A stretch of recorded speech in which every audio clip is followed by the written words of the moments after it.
The moment I saw my wife kiss my brother, something in me broke that I don't think will ever heal. That's how this started. With one photo. A photo I didn't take. A photo I wish I'd never seen. But to understand how I got that photo, you need to hear everything. From the beginning. Before the betrayal. Before the doubts. Before I realized my whole life might have been a carefully constructed lie. My name is Matt. I'm 37. I've been married to Rachel for 11 years. We live in Charlotte, North Carolina, with our 6-year-old son, Owen. I work in IT support for a healthcare company, and Rachel teaches 3rd grade at the local elementary school. From the outside, we were the kind of couple people envied. We didn't fight much. We had routines. Traditions. Every Friday night was family pizza night. Sundays were for pancakes and park visits. And yet, looking back, I should have seen it. The signs. The distance. It started with little things. Rachel laughing too hard at something my brother Kyle said over dinner. Inside jokes I wasn't part of. Kyle stopping by randomly when I wasn't home. Rachel defending him even when he was clearly in the wrong, like the time he forgot Owen's birthday and Rachel said, "He's just got a lot on his mind." Maybe I was imagining it. I told myself that for weeks. Maybe I was being insecure, or maybe I was jealous because Kyle had always been the charming one. The favorite. Even my mom used to say, Kyle could sell sand in the desert. But it wasn't just Kyle anymore. It was also the quiet conversations I walked in on that stopped the second I entered the room. The text Rachel got late one Saturday that made her jump off the couch and say, "I need to grab something from the store," without even grabbing her purse. Still, I did nothing. I trusted her. Or maybe I didn't want to admit I didn't. But the moment I decided to follow her, everything changed. It was a Saturday morning in mid-April. Owen was at my mom's for the weekend. Rachel told me she had a planning committee brunch with a few teachers from work. I said, "Cool, enjoy," and she kissed my cheek like nothing was off. But I couldn't shake the gnawing in my gut. So I waited 5 minutes after she left, grabbed my keys, and followed her. I know that sounds like something only a paranoid man would do. But trust me, sometimes your gut knows what your heart refuses to accept. I tailed her car from a distance, trying not to be obvious. She didn't head toward the school. Instead, she drove across town and pulled into the parking lot of a mid-range hotel, one of those places with conference rooms and a continental breakfast but no spa. I parked across the street and watched as she sat in her car for almost 10 minutes, staring at her phone. Then she stepped out, and that's when I saw him. Kyle. My brother. He pulled in right beside her, got out of his car, and walked straight up to her. They hugged. It wasn't romantic. Not obviously. But it was long. Too long. Then, a third person approached. A man I'd never seen before. Older, maybe in his 50s, dressed like he'd just come from church. Rachel shook his hand. Kyle did too. All 3 of them walked into the hotel together. I sat there in my car, stunned. 100 possibilities ran through my mind. Maybe they were planning something. Maybe Kyle was helping her organize a surprise party. Maybe this man was a vendor or, I don't know, a therapist. But the doubt didn't go away. I waited 2 hours. They didn't come out. Eventually, I drove home. I felt sick. But I told myself, "You're going to talk to her. Like an adult. Ask her straight up." That night, after Owen had gone to bed and the house was quiet, I looked at her across the dinner table and said, "Hey, can I ask you something?" She looked up from her wine. "Of course. Where were you today?" "Really?" She blinked. "What do you mean?" "I followed you, Rachel. I saw you go into that hotel. With Kyle. And another man." Her eyes widened.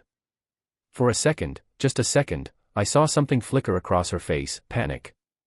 Anger. I couldn't tell. But then she composed herself and said, "I didn't want to ruin the surprise." "What surprise?" She stood up, walked into the other room, and came back with a folder. Inside was a flyer. A brochure, really? For a weekend retreat? A couple's getaway for married people?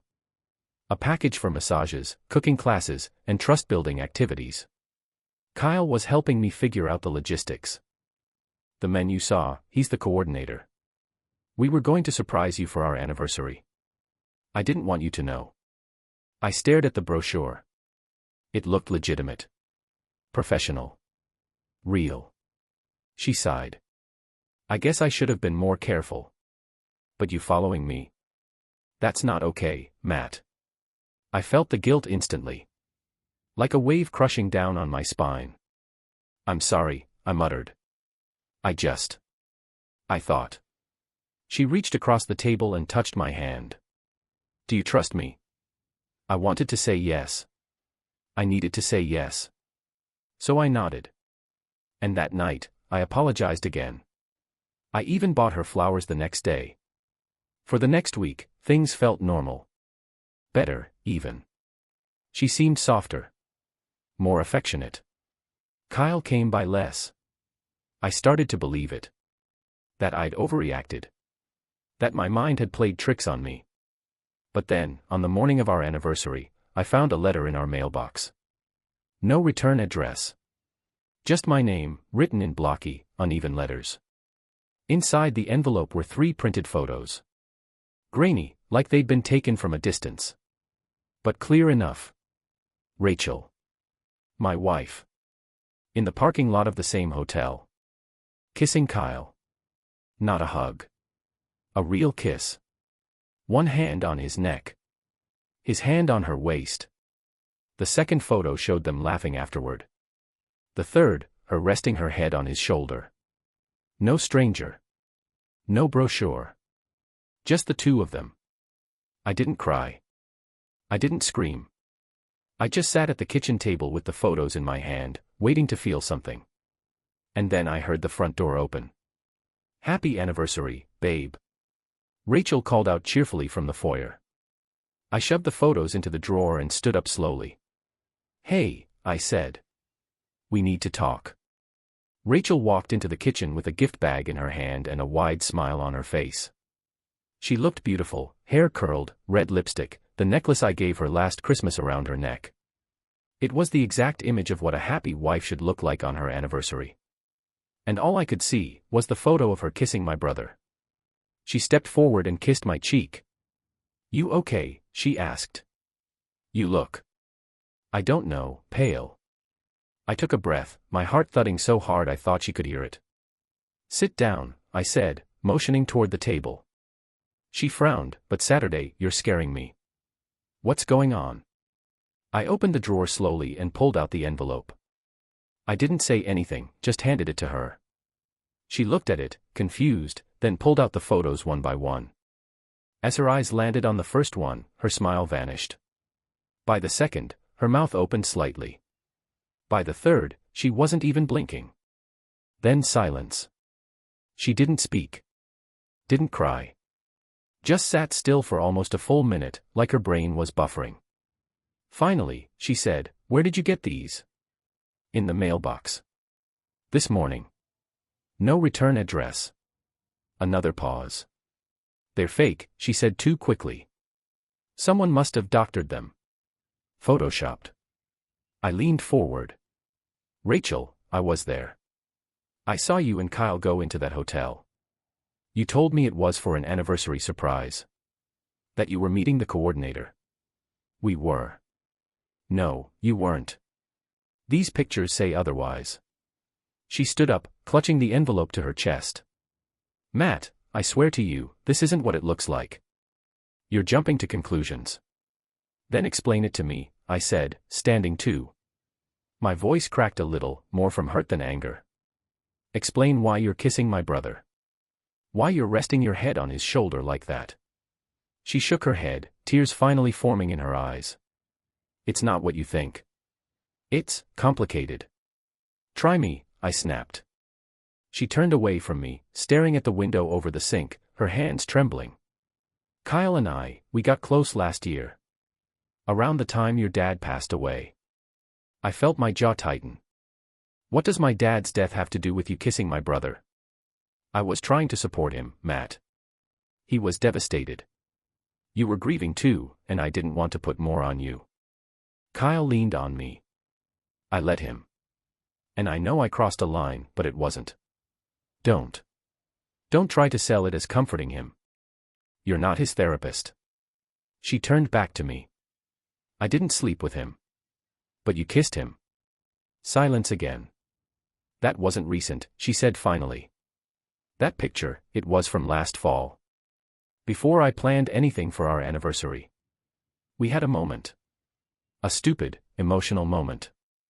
It didn't go further. I swear on Owen. Don't bring our son into this, I wanted to say. Don't taint his name with your lies. I just stared at her. Why didn't you tell me? I was ashamed. I knew it meant nothing. Kyle even said afterward it was a mistake. We agreed to pretend it never happened. Must be nice, deciding behind my back what I should and shouldn't know. She reached out for me. Matt, I never wanted to hurt you. I love you. This was just a crack in a long marriage. One mistake. I stepped back. It's not just the kiss, Rachel. It's the lies. The hotel. The way you brushed it off when I asked. You looked me in the eye and said it was for a surprise. You let me feel guilty. You let me think I was the problem. Tears streamed down her face now. I'm sorry. I am. But we can fix this. I don't know if we can, I said honestly. She sat down again, holding her head in her hands. That day, we didn't go out for dinner like we'd planned. We didn't celebrate. We didn't even talk for the rest of the evening. I slept in the guest room. She cried herself to sleep in hours. The next day, I called Kyle. He didn't answer the first time. But when I called again, he picked up. Hey, Matt, he said, sounding unsure. Everything okay? No, I said flatly. We need to talk. In person. There was a long pause. Okay, he said finally. Come by. I drove to his place, heart pounding the whole way. I didn't know if I was going to punch him or break down crying. Maybe both. He opened the door in gym shorts and a hoodie, looking like he hadn't slept. His eyes were red. I know why you're here, he said quietly. I walked in. Do you? He closed the door behind me and leaned against the counter. She told you? No, I said, pulling out the photos. These did. He winced as he looked at them. I'm not going to ask what happened, I said. I know what I see. What I want to know is, why? Why would you do this to me? To your own brother. Kyle rubbed his hands over his face. I messed up. I know I did. It was never supposed to happen. It was a rough time for both of us. She was the only person who really talked to me after Dad died. You kind of shut down. I felt alone. So you made out with my wife? He looked at me. I didn't plan it. It just happened. And we stopped it immediately. I never touched her after that. I sat down on the edge of his couch.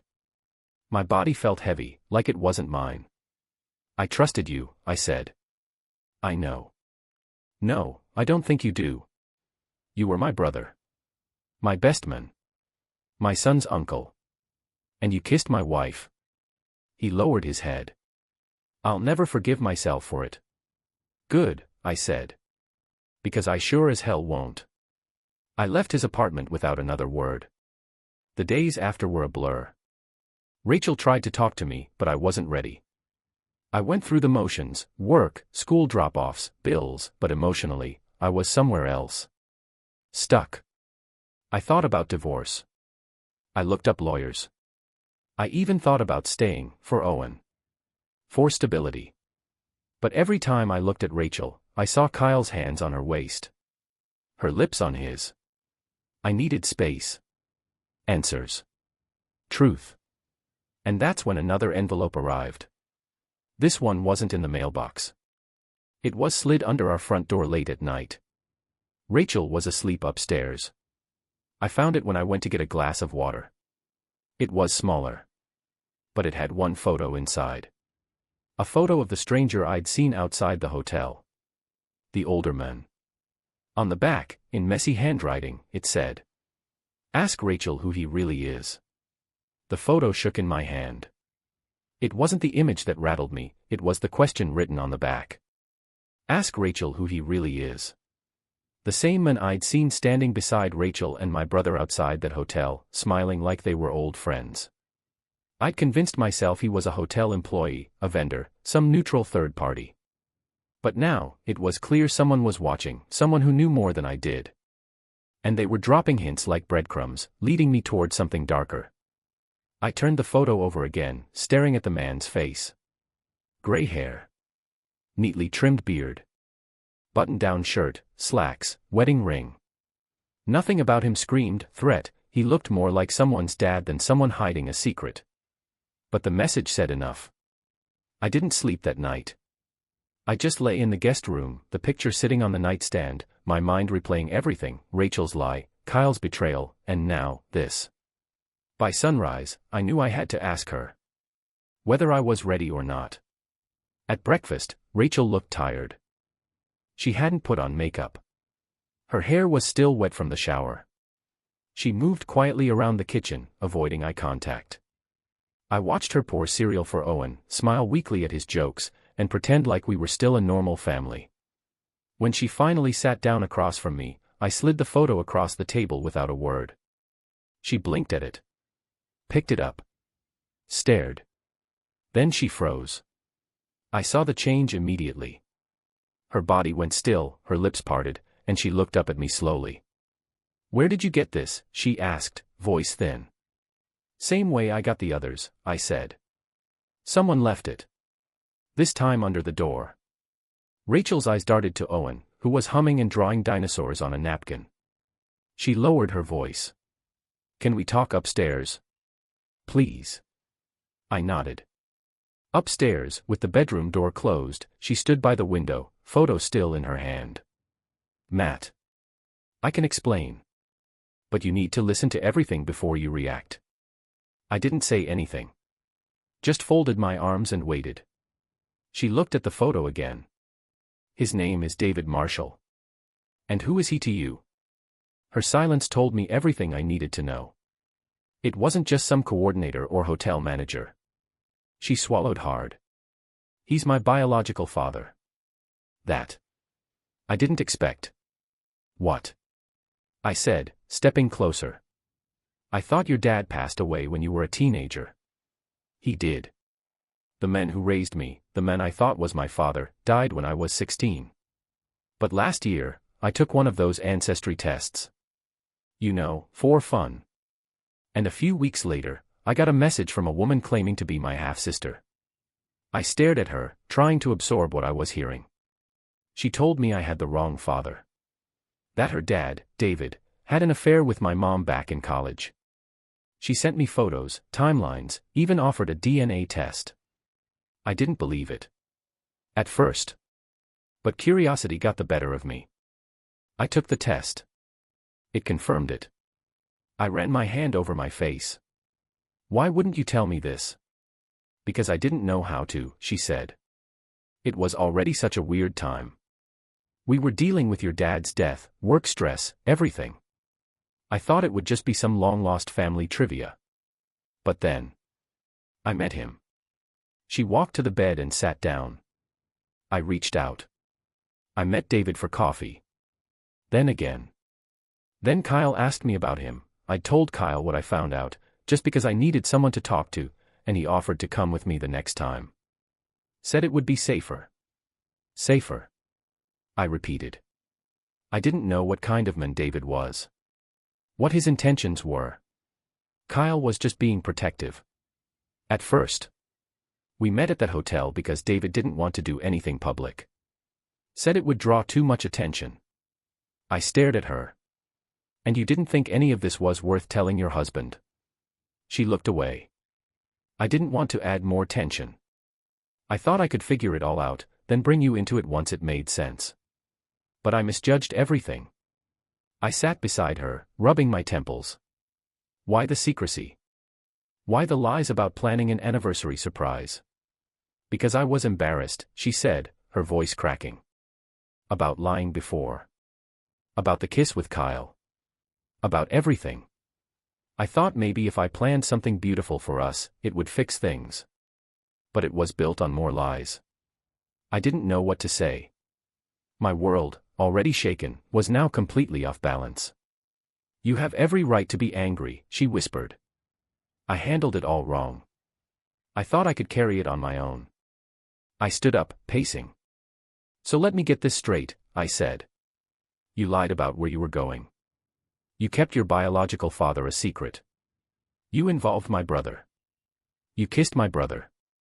And now you're asking me to just understand. No, she said. I'm asking you to listen. To see that I'm still standing here, trying to make things right. I don't know what's real anymore, I said. I don't even know who I'm married to. That made her cry. And part of me wanted to go to her. To hug her. But I couldn't.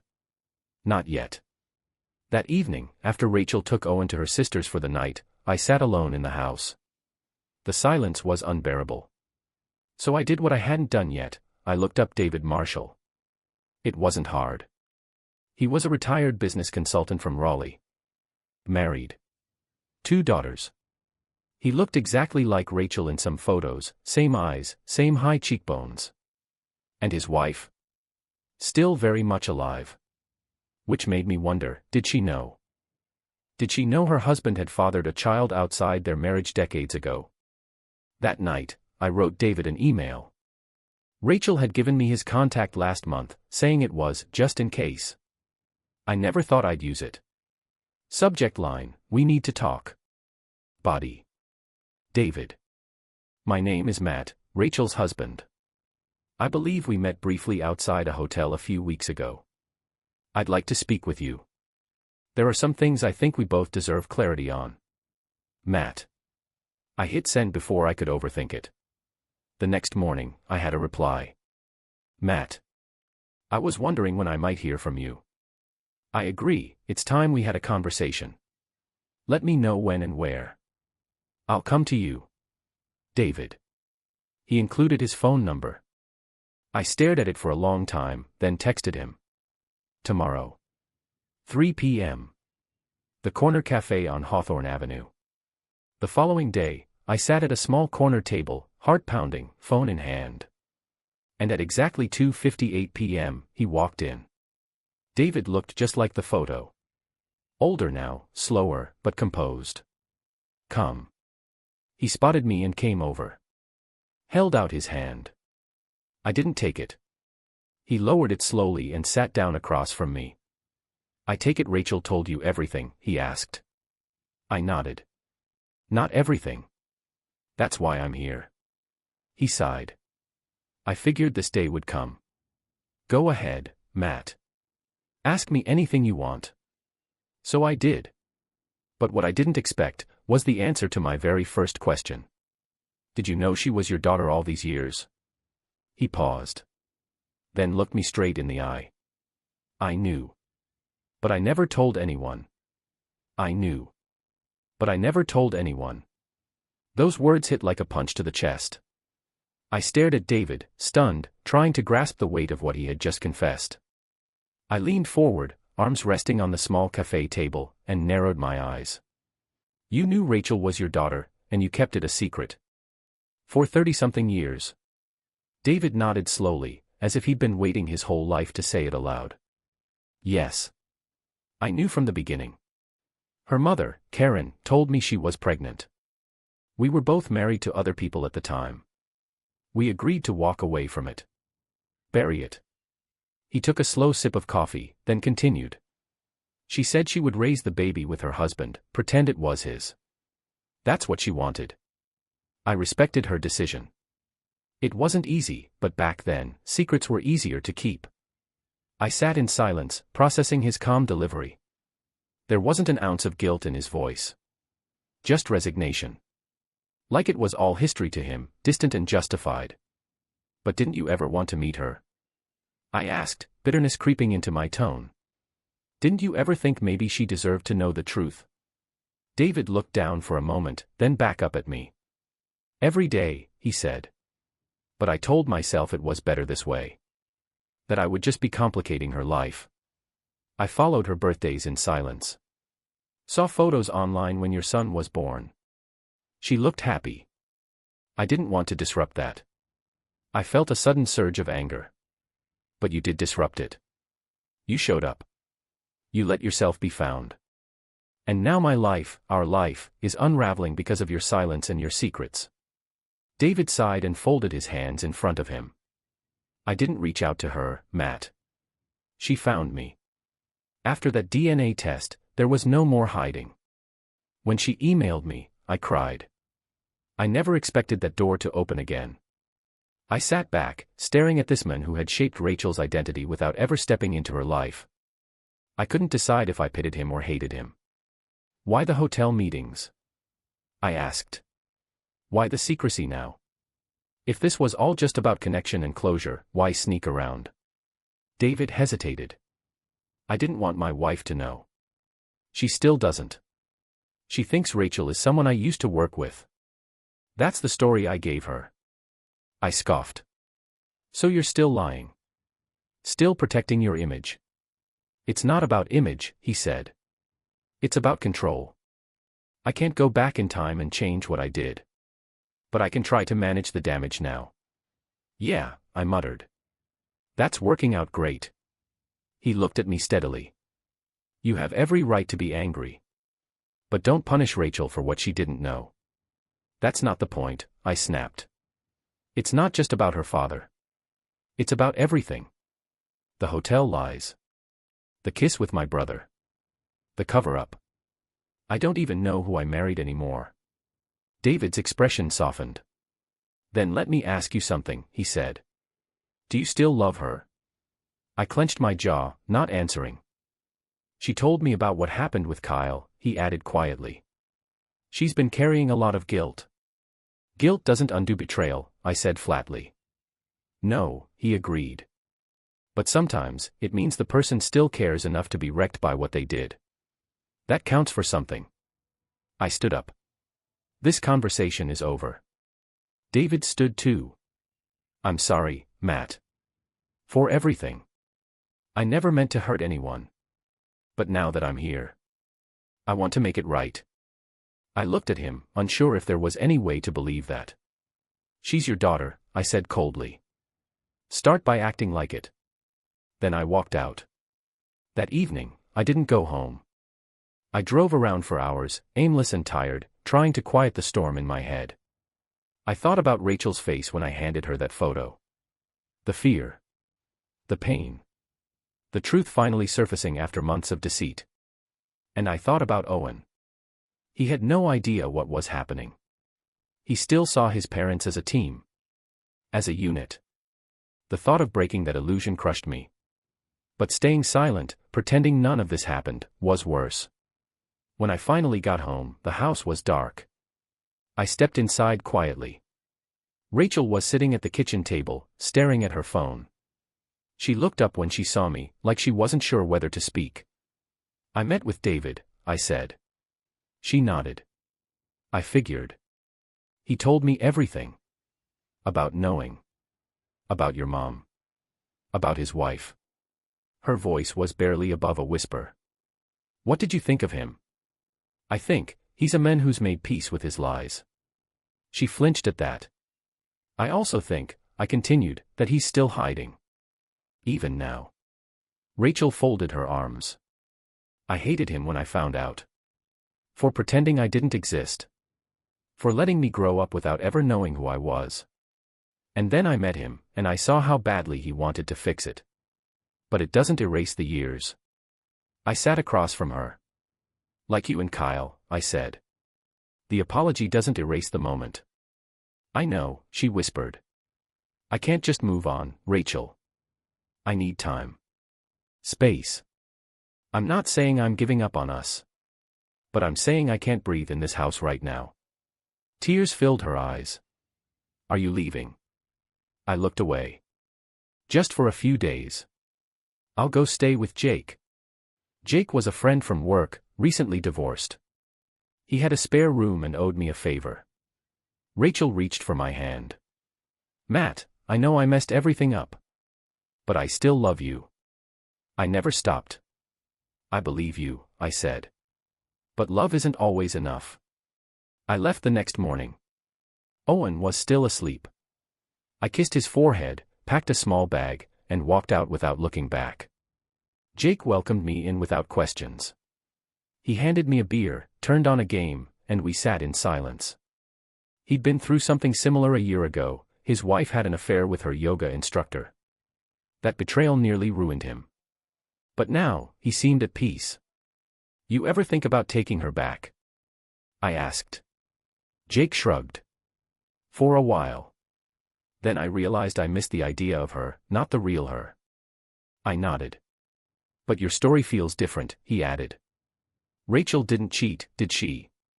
She kissed my brother. Lied to me. Hid a father. Used Kyle to cover her tracks. He whistled. Okay, yeah. That's a solid mess. We both laughed.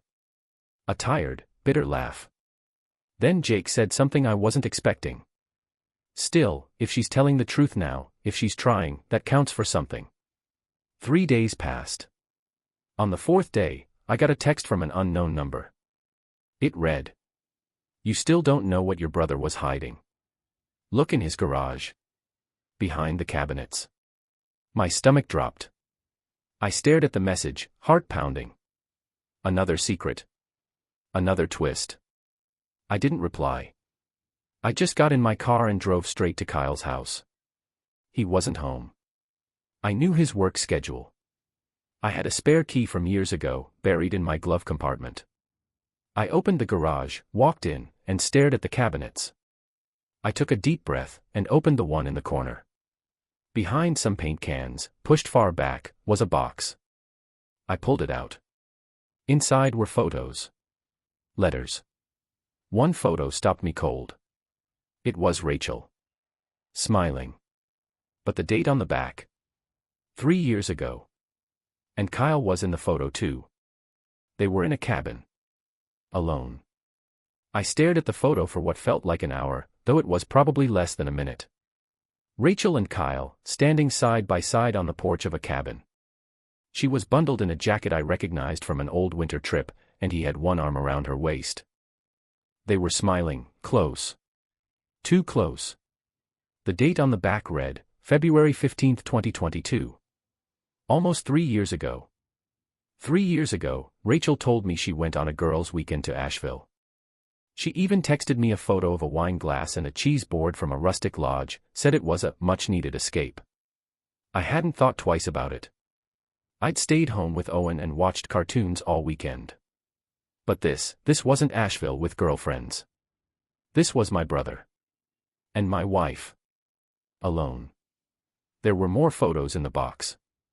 Not many, just 4 or 5, but all from the same trip. One of them showed them sitting by a fire pit, leaning toward each other. Another had Kyle taking a selfie while Rachel laughed beside him, holding a mug. No kisses. No obvious affection. But their body language, it didn't lie. I dug deeper into the box. There were letters. Handwritten ones, folded and neatly stacked. I pulled one out. It was addressed to Kyle. From Rachel. My hands trembled as I unfolded it. Kyle. I still can't stop thinking about last weekend. I know it wasn't supposed to happen. I know it was wrong. But it felt real. And I've felt so alone in my marriage lately, like I'm constantly walking on eggshells with Matt. I don't want to ruin anything, but I can't ignore what's between us anymore. I know you feel it too. Please don't shut down on me. I need you. R. I folded the letter back, my fingers numb. There was no more denying it. She hadn't just kissed my brother once. She'd been with him. Lied to me for years. Sat across from me at the dinner table, kissed me goodbye in the mornings, told me I love you at night, all while writing this to him. I sat down on a milk crate in Kyle's garage, the box in my lap. I felt like my ribs were being crushed from the inside. Who sent that anonymous text? Who knew about this and wanted me to find it? And more importantly, how long had they been lying? I didn't go home that night. I drove to a parking lot near the lake, sat in my car, and stared at the water. My thoughts spiraled from rage to heartbreak and back again. I thought about our wedding day. About Owen's birth. About how Rachel once cried when I got sick because she was scared to lose me. Was any of that real? Or was I just the safe option? I meant to build a life with while she had passion with someone else, someone who happened to be my own blood. I called Jake, told him I'd be late. He didn't ask why. He just said, "I'll leave the light on." The next morning, I went home. Rachel was in the kitchen, pouring cereal for Owen. She looked up and her expression shifted immediately, relief mixed with nervousness. "Hey," she said cautiously. "You okay?" I nodded slowly. "Owen, go upstairs and get dressed for school, buddy." "Okay, Daddy." He grabbed his bowl and headed up. As soon as his footsteps were out of earshot, I pulled the photo from my jacket pocket and slid it across the table. Rachel's face went pale. She picked it up slowly. Her hands started to shake. She didn't say anything, just stared. Then she whispered, where did you get this?" "In Kyle's garage. Someone sent me a message to look there." Tears welled in her eyes immediately. "Matt, please. Don't," I snapped. "Don't start with please. Start with why. Why did you lie to me? Why did you let me believe it was a one-time mistake? Why, Rachel?" She collapsed into the chair, the photo still in her hand. "It wasn't supposed to happen," she whispered. "Stop saying that," I said, pacing. "That's not an answer. That's a cliché people use when they get caught."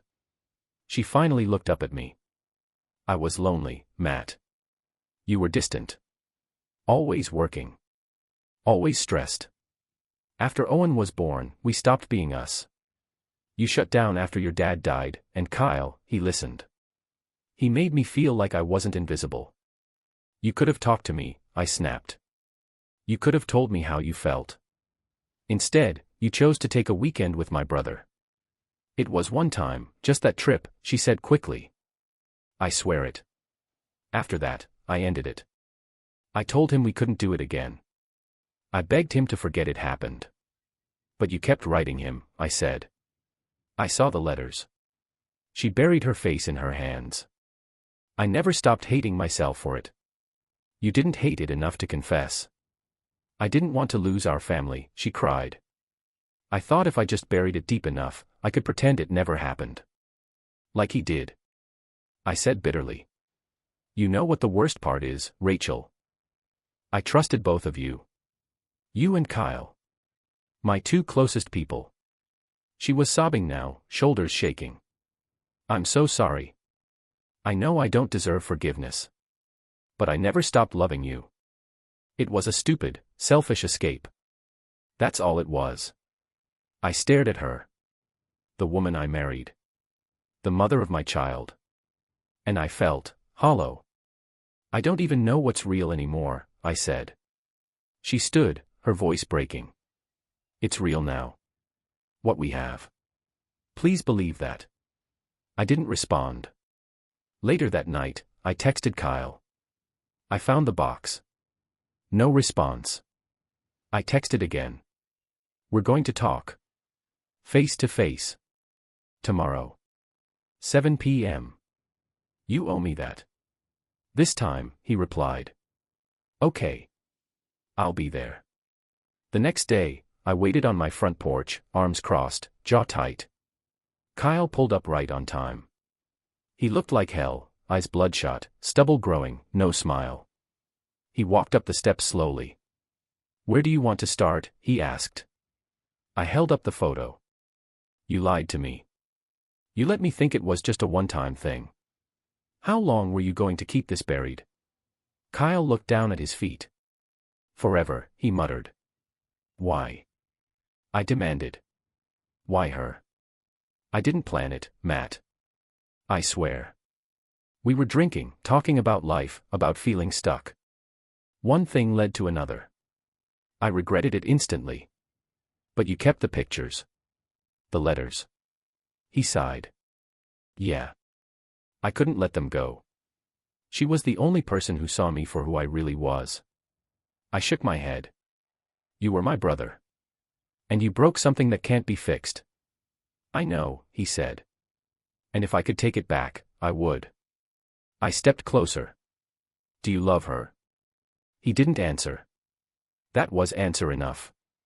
Stay away from my family, I said through gritted teeth. You're done. I never want to see you near Rachel or Owen again. You understand me? Kyle nodded, tears in his eyes. I'm sorry, Matt. Not enough. I turned and walked inside, slamming the door behind me. That night, I stared at the ceiling, Rachel asleep in the other room. I didn't know if I could forgive her. I didn't know if I could stay. But I knew this, nothing would ever be the same again. And then, just as I started to drift into restless sleep, my phone buzzed. Unknown number. A message. You still haven't heard the worst part. Ask Rachel about what happened after the cabin. The message haunted me. You still haven't heard the worst part. Ask Rachel about what happened after the cabin. It was nearly midnight. The house was still, save for the hum of the refrigerator. Rachel was asleep in the bedroom we no longer shared.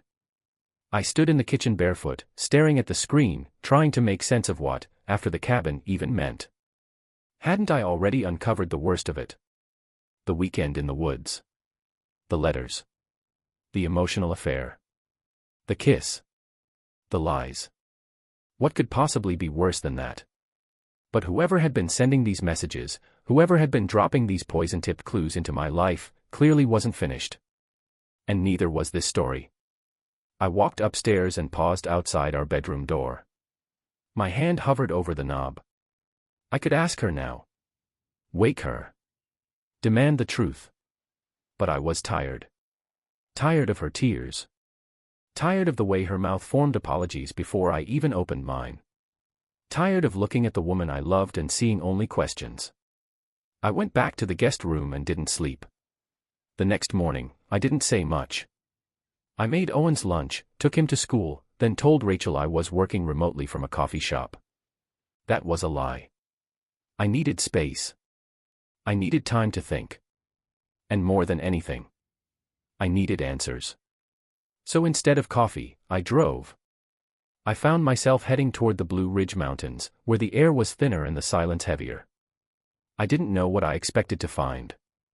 Closure. Maybe. Instead, I found myself parked in front of the cabin.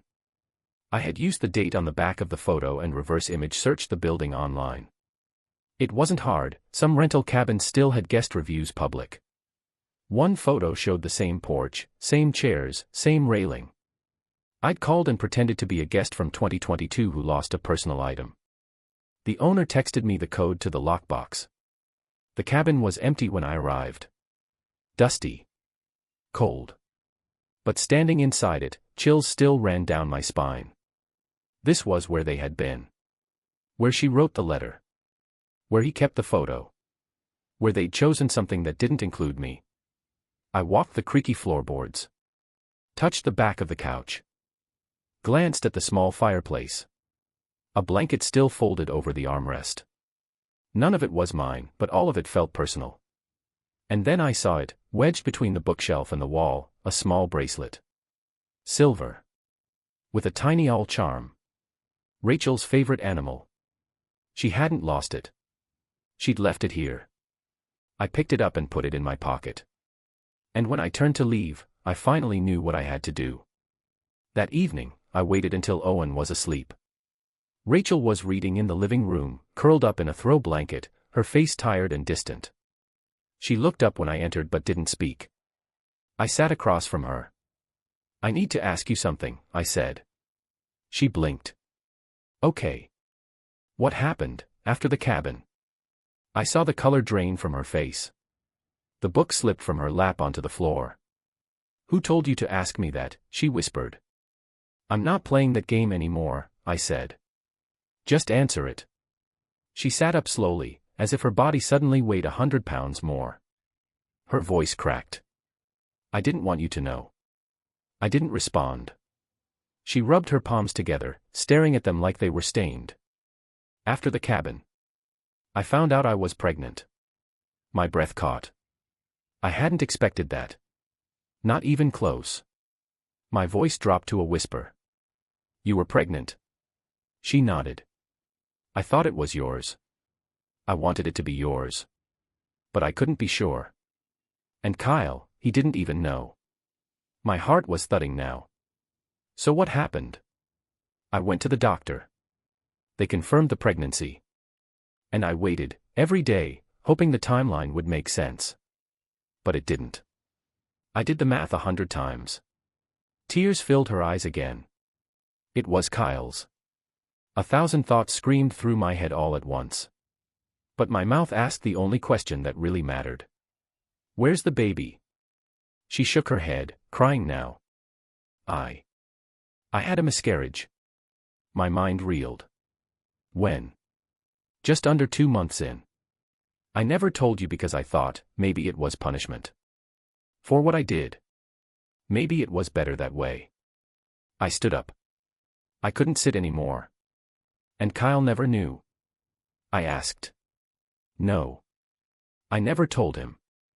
I didn't want to give him any hope or guilt. I didn't want to give this any more power than it already had. I turned my back to her. Closed my eyes. Tried to breathe. You carried his child, I said slowly. In our house. You smiled at me. Slept next to me. And didn't say a word. I hated myself every day, she said through sobs. I wanted to tell you so many times. But I didn't want to lose you. I kept telling myself that if I could just bury it deep enough, I could save our family. I turned back to face her. And look where that got us. The next day, I met Kyle one last time. I didn't tell him everything. I didn't tell him about the pregnancy. About the loss. That wasn't mine to reveal. But I told him what I needed to. We're done, I said. You and me. Forever. He didn't argue. He didn't try to defend himself this time. I understand, he said quietly. I left him sitting on a park bench, staring at his hands. That night, I packed a bag. Rachel watched silently from the hallway. I need time, I said.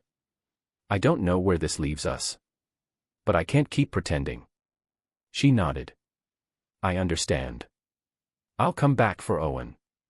And we'll figure out what to tell him. Her voice broke. Do you think there's still a chance for us? I paused. I don't know. I moved into a short-term rental across town.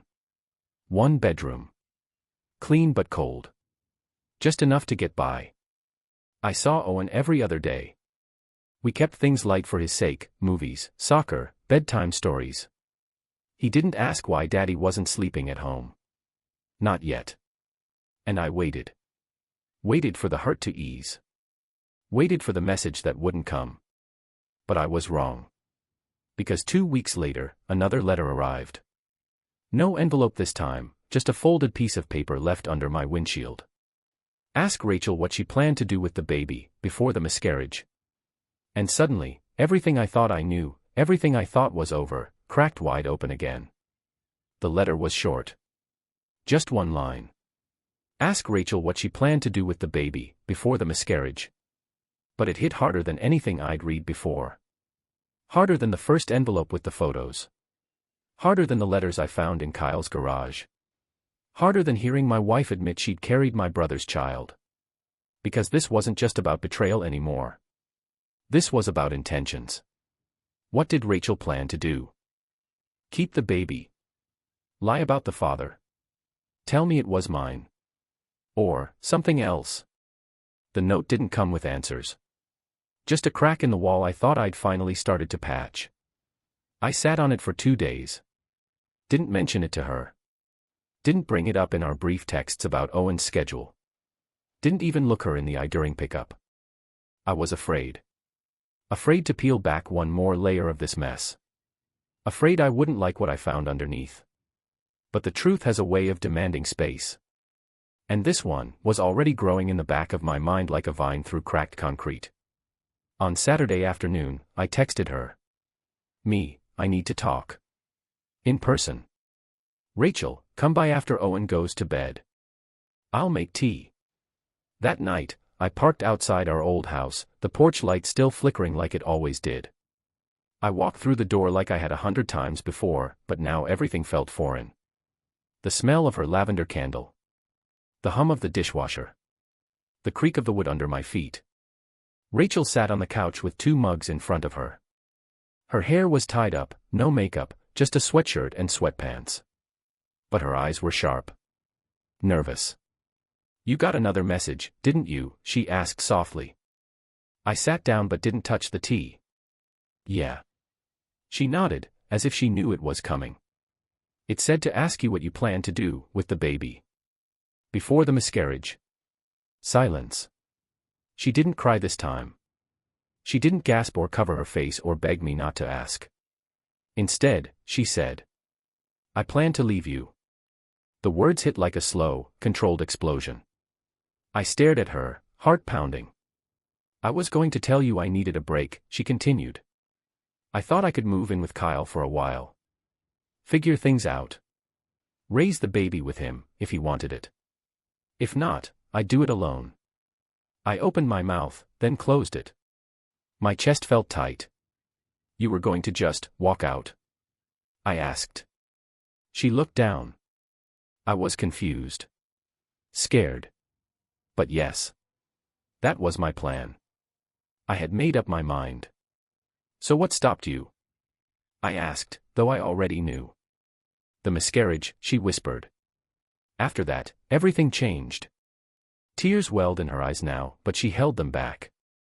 I saw the blood and knew something was wrong.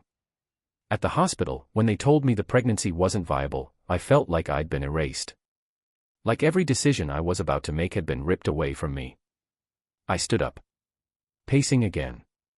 You were going to leave me for my brother. And you didn't tell me because the universe made the choice for you. No, she said quickly. After the miscarriage, I realized what I was about to destroy. I saw what I almost gave up, our marriage, our home, you. I felt ashamed. So I shut it away and never looked back. But it did happen, I said. Even if the baby didn't make it. Even if you changed your mind. You chose him. For a moment, yes, she admitted.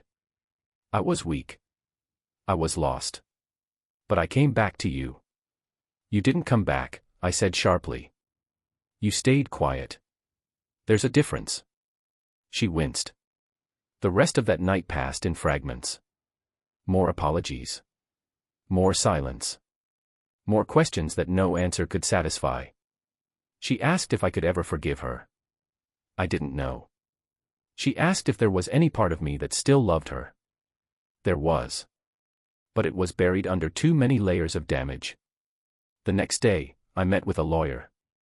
We didn't file papers yet, but I needed to understand my options.